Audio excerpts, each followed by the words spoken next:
Good morning and welcome to the WAVY Digital Desk. I'm your host, Sarah Good. Today we're going to be discussing the State of Tobacco Control Report. The American Lung Association just released that this morning. So Virginia received nearly all failing grades in this report. We're going to talk about what that means and talk a little bit about what the suggestions are for the state in the future. I'm going to bring our guests on now.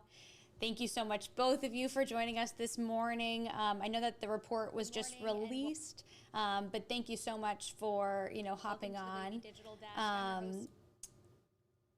I think there is a little bit of a back talk. Sorry, we're just making sure we're live on all fronts. So we're live on wavy.com, YouTube, and Facebook now. So if you're joining us on any of those, sites, thank you so much for tuning in this morning. I want to start by introducing you both. So Alex Kasper is Director of Advocacy at the American Lung Association.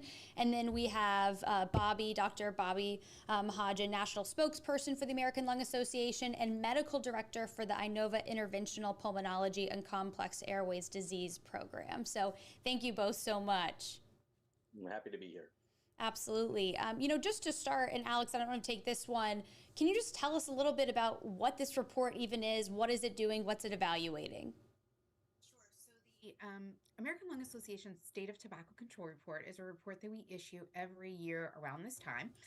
This is our 22nd annual report, and it really takes an opportunity to take a step back and look at known and evidence-based tobacco control policies, both at the national level and also, at the state level. And so today we're talking about Virginia. I think those known categories that we talk about in our report are, funding for tobacco prevention and control. So that prevention work typically done by the Department of Health and other community partners. Smoke-free air laws. So, protecting residents of the Commonwealth from exposure to secondhand smoke. We know that there are risks associated with that as well. Tobacco taxes. It's another tax is an evidence-based tool. We know that as we raise tax significantly, we can decrease usage and decrease consumption.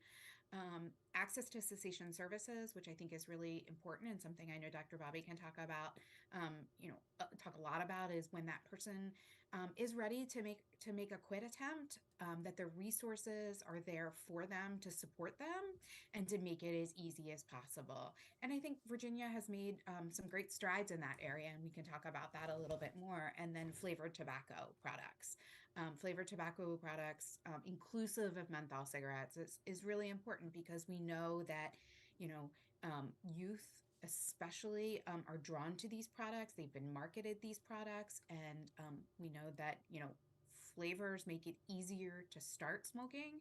And especially when you're talking about menthol, and I think Dr. Bobby can address this too, when you're talking about menthol, it makes it harder to quit sometimes. And I just want to give the grades out, and then we can talk a little bit about what you were saying in terms of the differences in some of these grades and change year to year. But in Virginia, Tobacco Prevention and Control Program funding, that received an F score. Tobacco taxes, that received an F score. Smoke-free airspace, that received an F score. Access to cessation services, that actually went up to a B from a D score previously. And then flavored tobacco products, that's at an F. To me, it doesn't seem optimistic, based on those results. And I know a lot of states are sort of following in these categories right now. I guess just to Bobby, just to put this in perspective clinically, are you seeing these issues, within your patients? Are you sort of seeing maybe, is it an increased risk? Is it no decrease at all? I mean, can you explain what you're sort of seeing in your practice? Yeah, no, I think that's a great question. I think what we run into is that this data really translates not only to what we're seeing with our patients, but how we're trying to address this problem as a big picture. I mean, what we understand and we know very clearly based on decades of data is that tobacco use really leads to the increased incidence of emphysema, development of lung cancer. And so when we see these kind of, I would say, in general, extensive and significant volume of individuals we're seeing with lung cancer and emphysema, we're really failing our citizens because we're not providing these types of services. I mean, these are basic services in the sense of funding to stop tobacco, educating individuals, and even just providing a smoke-free atmosphere. We're far behind, and honestly, over a decade behind where we should be. So do we see this in our patients? We see it a lot, mainly because we are diagnosing lung cancer at a higher rate. We are seeing emphysema more rampantly. And unless we actually put together some kind of action plan and that these grades are showing we're not where we should be, we're going to continue to see those numbers rise. And honestly, unfortunately, we're going to see that patients are diagnosed at these kind of diseases at later stages where we can't help as much. And in terms of the youth aspect, which you all are talking about on a federal level as well, sort of taking out those flavors, that menthol, I imagine that is going to put a lot of weight on the healthcare system later on from the youth sort of still partaking maybe or having an access point, to take some of these products. Yeah, I think that from a clinical standpoint, I'm already seeing kids in their late and mid-teens who are vaping, who are using e-cigarettes, and those are typically kind of gateway drugs towards actual tobacco use and cigarette smoking. I think that the incidence of e-cigarettes and vaping has gone up dramatically in the United States, mainly because it's a little bit more socially acceptable for kids. It doesn't have the same kind of smell always. It's a little bit easier to conceal. And although there is that access, and I think Alex can talk to this even more so, not only to vaping and e-cigarettes, but the access to selling cigarettes and the ability for youth to get to them very easily is going to start them early on this road. And the longer you're utilizing these tobacco products, the higher risk you have of eventually developing these diseases such as emphysema and lung cancer. Part of our challenge also is that this kind of report shows that not only are we not focusing on the clinical aspects and informing individuals, but we're also doing a terrible job when it comes to lung cancer screening, which we could do much better. In my perspective, unless we're able to get this at the root, and Alex can talk about this further, selling these tobacco products and making it very easy for youth to accessing it, it's only going to graduate to further tobacco smoking and potentially even other drugs down the road.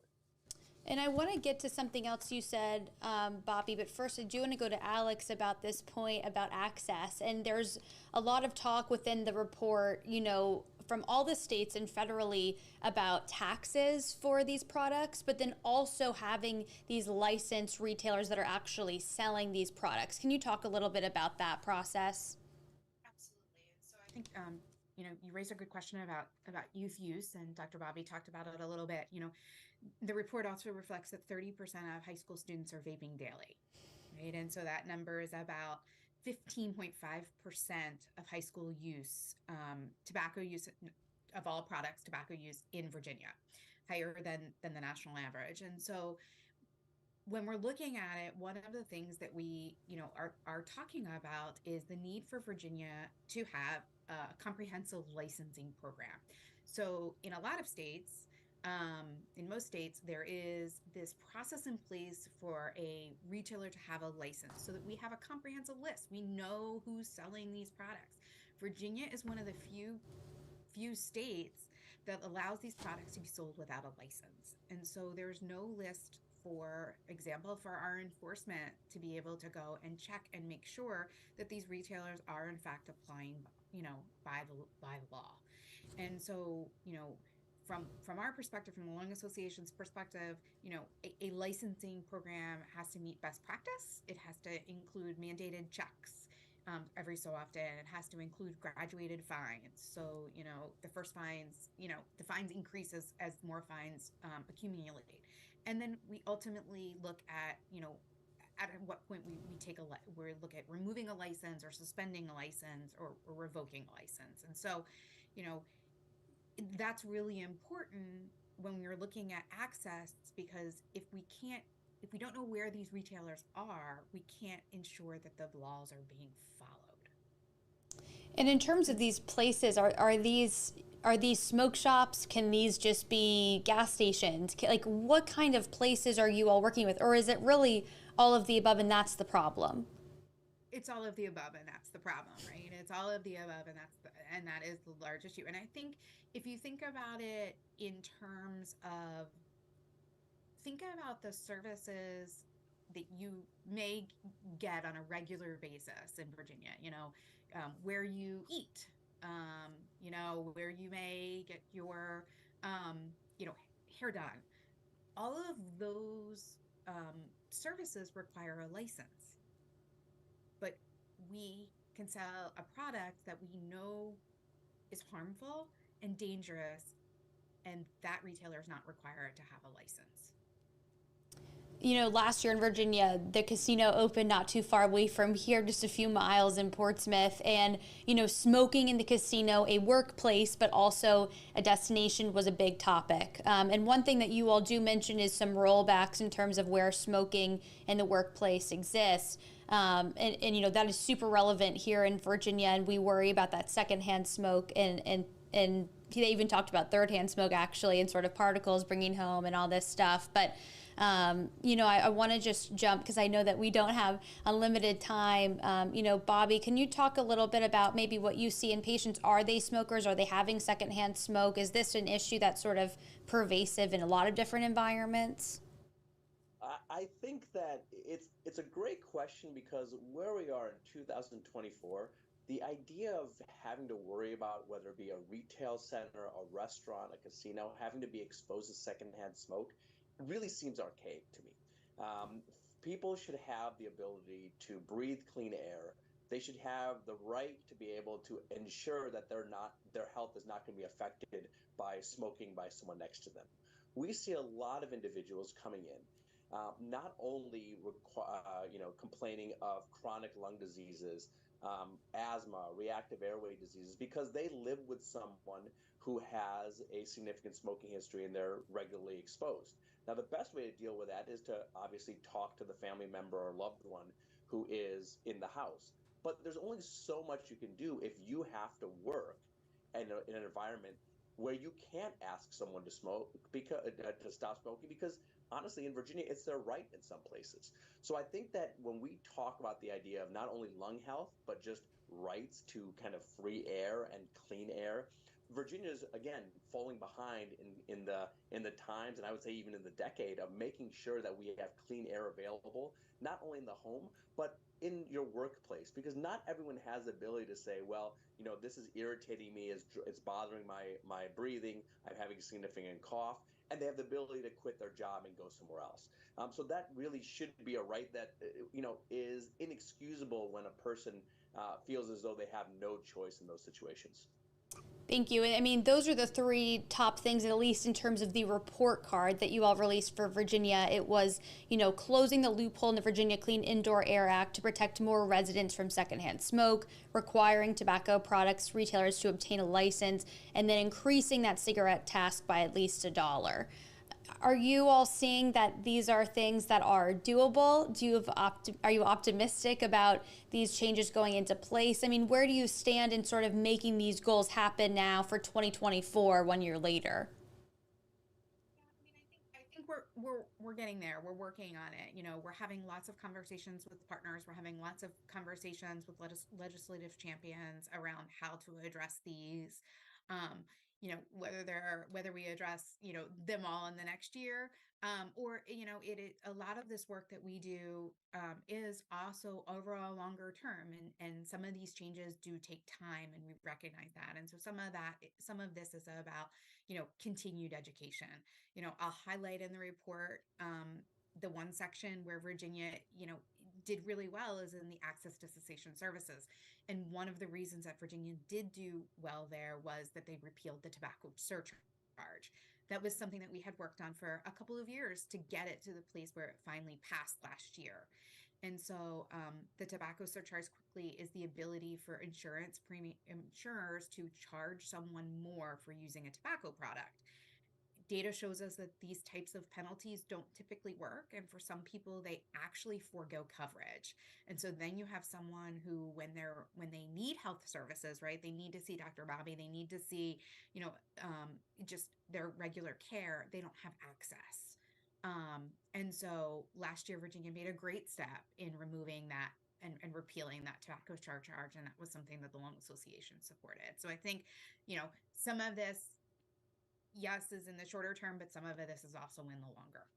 And Dr. Bobby, with those services, I mean, what do you see do you see the impact of that? Are your patients feeling like they have maybe more resources available, or do you see other doctors, having good interaction and conversation with their, patients about having, the possibility to quit and some of these resources?